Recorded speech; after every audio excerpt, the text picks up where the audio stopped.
versus social. Which one is better? Hi, Sasha. I have just started as a marketing manager in a tech startup in the UK with a breakthrough but very niche product. We are also in the process of setting up an internal sales team as we speak. We have a pretty solid marketing budget to work with and would like to outsource some of the services to agencies or freelancers. Question is, how important is social media in our case? Should we really spend time and resources on it at all? Thanks, Lorraine. This question arrived in my inbox a while ago, and I was hesitating on rushing with the response as it's really an interesting one. But the other day, I was a guest on a podcast and received an unexpected question. Is social media dead when it comes to being a customer acquisition channel for business? But he's dead. Dead? He's alive. I thought now it is really the time to seriously talk about this. So, should you use social media for your business, and to what extent? It is already a privileged situation when you as a business owner find yourself asking the question, where should I spend my money when it comes to marketing? There are tons of companies that are forced to bootstrap their sales and marketing activities. So if you are not one of them, it is already a good start. Wise decision. Marketing can be divided roughly into two large segments. One is paid media, advertisement budget you spend on Google, Facebook, and other platforms, or any other type of paid marketing services, and social media.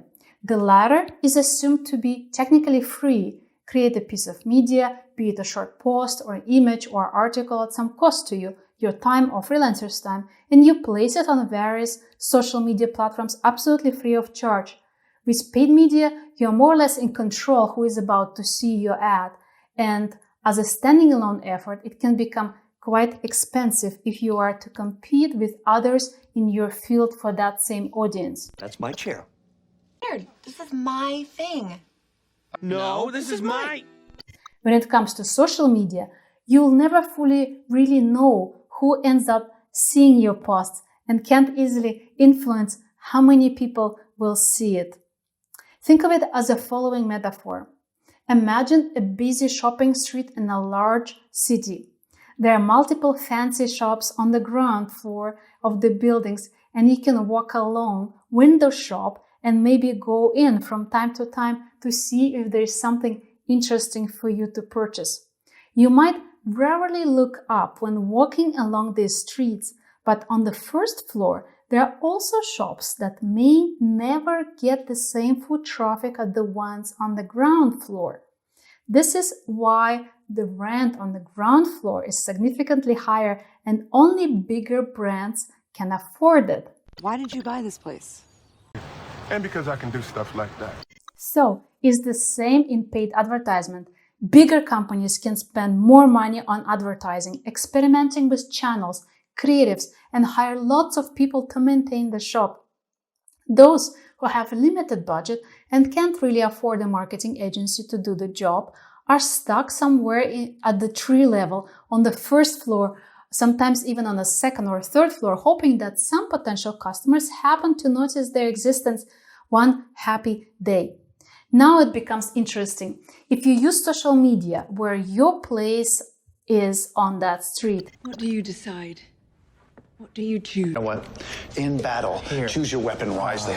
Believe it or not, it takes you straight to the sidewalk outside, almost on the street where most of the pedestrians are strolling, looking for something they don't even know they want yet. You can scream and shout at your future prospective customers, make them aware about your existence, and slowly and carefully lead them to your shop upstairs.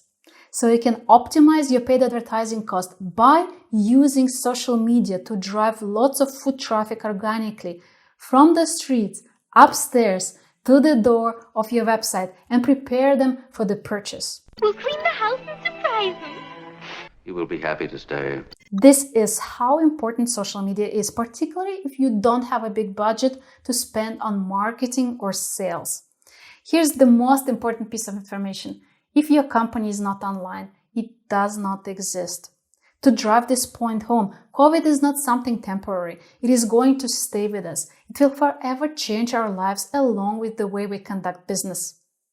If anyone is interested in what your company is doing, they will first go to your website and then they will check your company's social media channels.